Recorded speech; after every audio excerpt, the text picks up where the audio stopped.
Welcome to Immigration Quicktake. This is Ellie Rutledge with the American Immigration Lawyers Association. DACA renewals are in full swing, and here to discuss the process and potential difficulties is Maurice Goldman, Chair of AILA's Media Advocacy Committee. Mo, thanks for joining me. We've talked a lot in the past about how DACA renewals might go, but could you discuss what AILA members have been seeing in practice?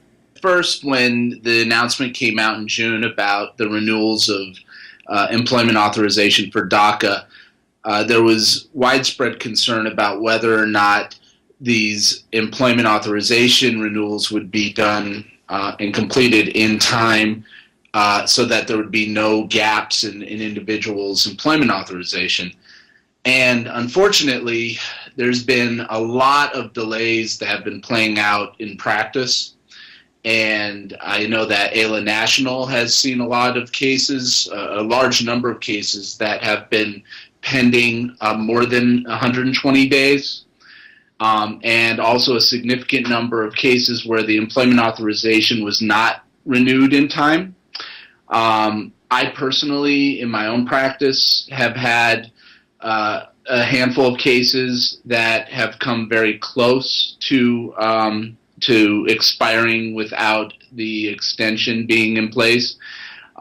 In one case, we were fortunate enough to get it corrected really pretty much in the nick of time. It was one of the earlier applications that went out shortly after the announcement by Secretary Johnson about the extension and then the procedures. And my client, who works for a large corporation, was approached in late September about renewing her or bringing in her renewed employment authorization document to their HR, and she didn't have it yet. And so tried to get some help through the AILA liaison, which is for members only. And ultimately, we were able to get the EAD renewed just basically only with about a week and a half left before the current DACA was going to expire. So, it hasn't been an easy road, and it's, of course, been much more difficult because of the time frames that are provided. Thanks, Mo. What do you see as the biggest problems with the renewal process? Well, I think the biggest problem is that the process itself is not taking a short enough period of time. It's actually taking longer than what the guidelines provide for. So a lot of individuals who are not aware of what to do, or attorneys that may not be aware of how to approach this, are stuck trying to figure it out with a very short period of time before the current work authorization expires. And the fact that you can't file it more than 150 days before the expiration of your current employment authorization really, ties the hands of the DACA EAD holder, because many of them would file them earlier, just so that they know that they have their renewal in place, but they're not able to do so because the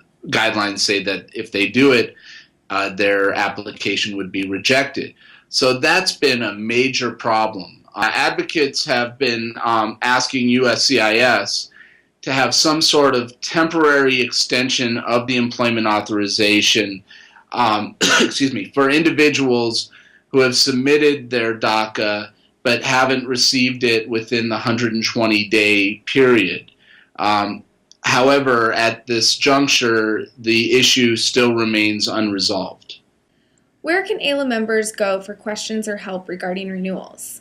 One of the things that I have told individuals to do initially is to contact the 800 number, National Customer Service, and try to get an expedited employment authorization, and cite to the FAQ that USCIS put out, which has, I think it's like 81 questions, and there's a specific one on there that addresses this issue, number 49, that explains what to do if you need to get your EAD expedited. For AILA members to utilize AILA Infonet, and also to consider, in some circumstances, the assistance of the AILA liaison.